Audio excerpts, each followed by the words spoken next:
Saber Cotidiano apresenta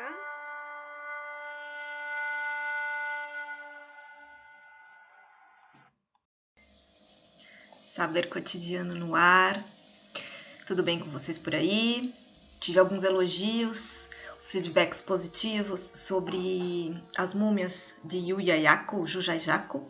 Depende da região, aqui na Argentina a gente fala de um jeito ou de outro. E eu queria dar continuidade então a esse tema, uma vez que eu acho que eu não explorei toda a questão ética que está por trás de você expor um corpo que pertence a uma determinada comunidade, que tem um determinado conjunto de questões envolvidas aí, que não é um tema fácil, eticamente falando, expor uma múmia de uma criança que morreu devido a um processo de passar por um sacrifício. E quais os impasses, quais as implicações éticas que isso tem se a gente for pensar num contexto mais amplo.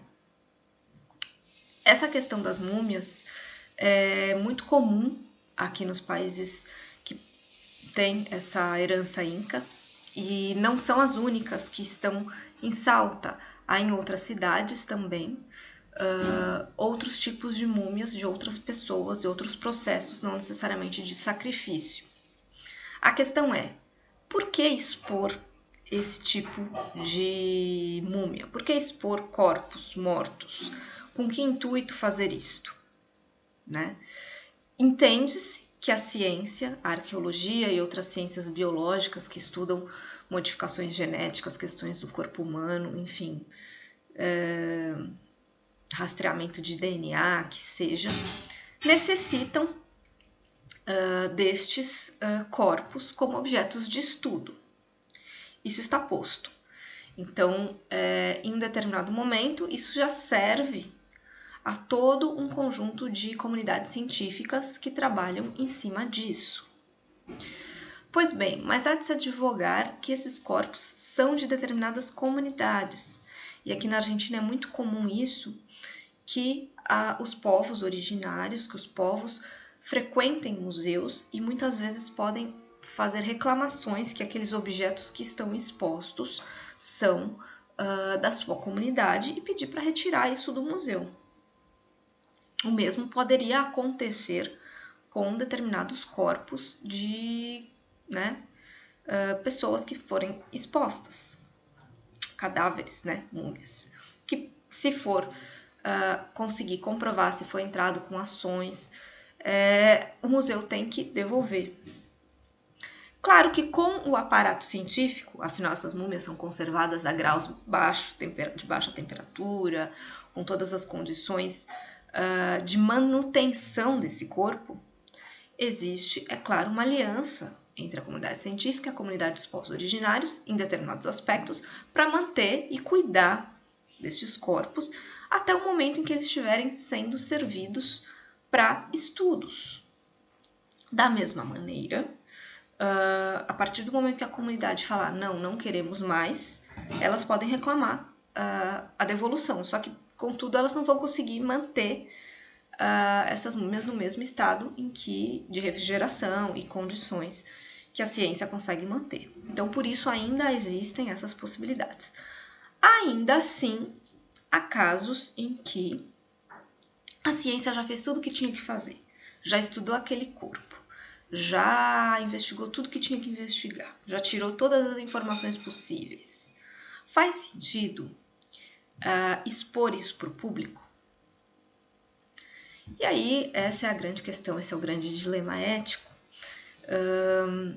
É possível dizer que sim, se for um museu comprometido, se for um museu, como eu acredito que seja o de Alta Montanha de Salta, que explica todo o processo, que proíbe, por exemplo, tirar fotografias, que proíbe a divulgação disso.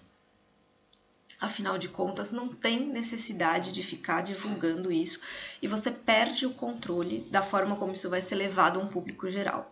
Então, quem quiser ver vai ter que se submeter às explicações do museu, vai ter que se submeter à forma como o museu acredita que seja a melhor maneira de contar essa história.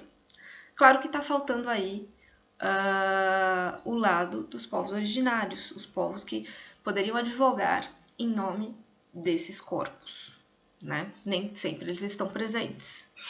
E é difícil falar que alguém advoga em nome dos Incas. Muitos podem descender dos Incas, mas ninguém pode advogar em nome de um corpo assim de 500 anos. Então é uma questão ética muito complicada você manter corpos assim à visitação do público sem dar uma instrução, sem dar uma educação, porque há risco de difamação, há risco das pessoas fazerem chacotas, há risco das pessoas criticarem o corpo.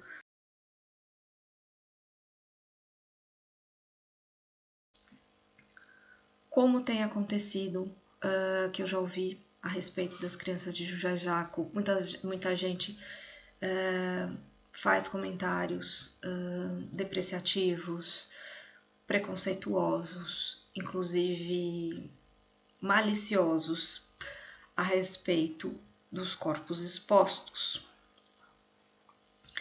Então, realmente tem que haver cada vez mais uma aliança, né, entre aquilo que está no museu e que se refere a uma determinada população e aquilo que é exposto não como uma coisa extraordinária ou, por exemplo, como um feito da ciência, ou ainda algo que deve ser visto com olhos de olha que exótico. Não, este não é o papel da museologia contemporânea. Há várias discussões a respeito disso. Como garantir um mínimo de credibilidade ao que está sendo exposto, como garantir uma interlocução com essas tradições ou com aqueles que trabalham com esses povos e ao mesmo tempo convivem, porque agora cada vez mais os antropólogos pertencem a esses povos. Então, quem vai poder falar sobre eles? Dar preferência para que a narrativa seja construída e feita e transmitida a partir dos representantes desses povos. E escolher muito bem as ocasiões especiais em que se deve expor esses corpos, já que a gente vai expor, mas isso vai estar dentro de um contexto, de uma celebração X, que não só tem a ver com expor ao público para atrair visitantes e ganhar dinheiro em cima disso, mas que tem a ver com o rito da comunidade, que os recursos também advindos dessa exposição retornem para a comunidade. E por aí vai.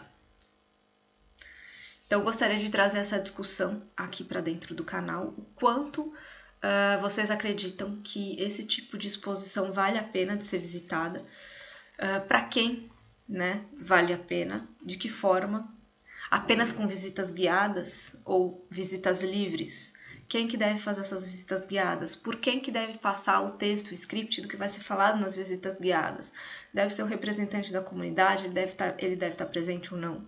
Muitas visitas que eu realizei em regiões de importância arqueológica foram realizadas e guiadas por guias locais, embora não tivessem múmias e nada disso, eram só elementos, objetos, né?